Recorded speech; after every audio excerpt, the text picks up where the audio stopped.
ಹುಬ್ಬಳ್ಳಿಯಲ್ಲಿ ಮಾತ್ರ ಅಲ್ಲ, ಬೆಂಗಳೂರಿನಲ್ಲೂ ಕೂಡ ಕಾಂಗ್ರೆಸ್ ಕಾರ್ಯಕರ್ತರು ಪ್ರತಿಭಟನೆಯನ್ನ ನಡೆಸಿದ್ದಾರೆ. ಬಿಜೆಪಿ ಕಚೇರಿಗೆ ಕಾಂಗ್ರೆಸ್ ಕಾರ್ಯಕರ್ತರು ಮುತ್ತಿಗೆ ಹಾಕಲಿಕ್ಕೆ ಯತ್ನಿಸಿದ್ದಾರೆ.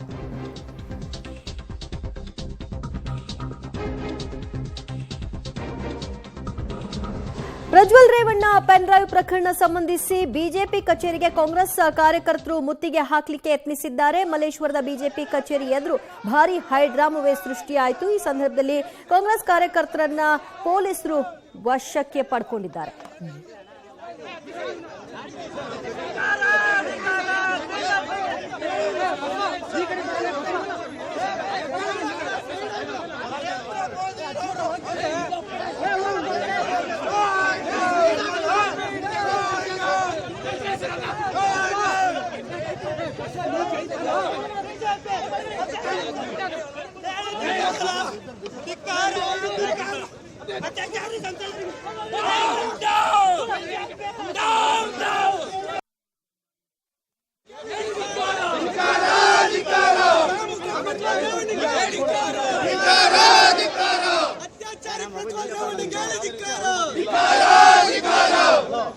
ನರೇಂದ್ರ ಮೋದಿರವರು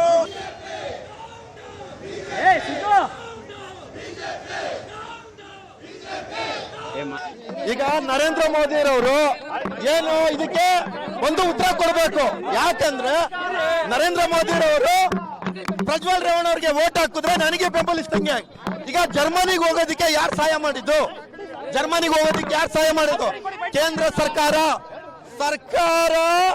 ನೇರವಾಗಿ ಪ್ರಜ್ವಲ್ ರೇವಣ್ಣ ಅವರ ಓಡೋದಿಕ್ಕೆ ಕೇಂದ್ರ ಸರ್ಕಾರ ನರೇಂದ್ರ ಮೋದಿ ಕಾರಣ ಆಗಿದ್ದಾರೆ.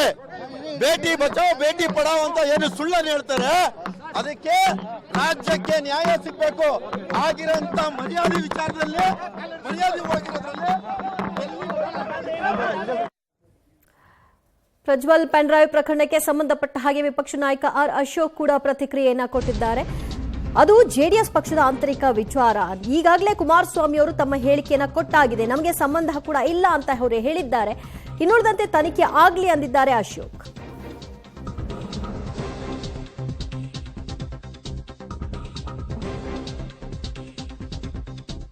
ಪೆನ್ ಡ್ರೈವ್ ಪ್ರಕರಣದ ಕುರಿತಾಗಿ ವಿಪಕ್ಷ ನಾಯಕ ಅಶೋಕ್ ಅವರು ರಿಯಾಕ್ಟ್ ಮಾಡಿದ್ದು, ಅದು ಜೆಡಿಎಸ್ನವರ ಅವರ ಪಕ್ಷದ ಆಂತರಿಕ ವಿಚಾರ ಆಗುತ್ತೆ. ಈಗಾಗಲೇ ಕುಮಾರಸ್ವಾಮಿ ಅವರು ಕೂಡ ಈ ವಿಷಯದಲ್ಲಿ ತಮ್ಮ ಹೇಳಿಕೆ ಏನು ಅನ್ನೋದನ್ನ ಕೊಟ್ಟಾಗಿದೆ, ತಮಗೆ ಸಂಬಂಧ ಕೂಡ ಇಲ್ಲ ಅಂತ ಅವರು ಹೇಳಿದ್ದಾರೆ. ಕಾನೂನು ರೀತಿಯಲ್ಲಿ ಯಾರು ಕೂಡ ದೊಡ್ಡವರಲ್ಲ. ಪೆನ್ ಡ್ರೈವ್ ಹೇಗ್ ಬಂತು, ಹೇಗಾಯ್ತು, ಇದೆಲ್ಲವೂ ಕೂಡ ಮುಂದಿನ ದಿನಗಳಲ್ಲಿ ತನಿಖೆಯಿಂದ ಹೊರಗೆ ಬರುತ್ತೆ ಅಂತ ಹೇಳಿದ್ದಾರೆ ಅಶೋಕ್. ಆಂತರಿಕ ವಿಚಾರ, ಅವರ ಪಕ್ಷದ ಆಂತರಿಕ ವಿಚಾರ. ಈಗಾಗಲೇ ಕುಮಾರಸ್ವಾಮಿ ಅವರು ನಿನ್ನೆನೂ ಕೂಡ ಹೇಳಿಕೆಯನ್ನು ಕೊಟ್ಟಿದ್ದಾರೆ. ನಾವು ಯಾವುದೇ ಕಾರಣಕ್ಕೂ ಇದರಲ್ಲಿ ಮೂಗು ತೋರಿಸಲ್ಲ, ಕಾನೂನು ಏನಿದೆ ಕಾನೂನು ಕ್ರಮ ತೆಗೆದುಕೊಳ್ಳಿ. ನಮ್ಮ ಸಂಬಂಧಗಳು ಕೂಡ ರೇವಣ್ಣ ಅವ್ರ ಜೊತೆ ನಮ್ಮದೇನು ಸಂಬಂಧನೂ ಕೂಡ ಇಲ್ಲ ಅಂತ ಹೇಳಿದ್ದಾರೆ ಅವರು. ಇದರ ಖಡಕ್ಕಾಗಿ ಅವರು ಕುಮಾರಸ್ವಾಮಿ ಅವರು ಮಾತಾಡಿದ್ದಾರೆ. ಆ ದೃಷ್ಟಿಯಿಂದ ಈಗ ಕಾನೂನಿಗಿಂತ ಯಾರು ದೊಡ್ಡವರೇನಲ್ಲ. ಈಗ ಬಂದಿರೋಂಥ ಏನು ವಿಡಿಯೋಸ್ ಇದೆ ಅವ್ರ ಹತ್ರ, ಅದೆಲ್ಲ ಪೊಲೀಸರು ತನಿಖೆ ಮಾಡ್ತಾರೆ.